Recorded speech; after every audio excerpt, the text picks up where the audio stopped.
You went in on MGK. You guys had a discrepancy.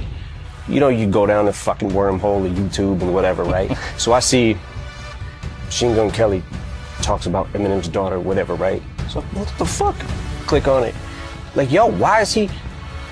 Then he starts doing a press run, basically, about Haley. I'm like, what the fuck? Yo, my man better chill, right?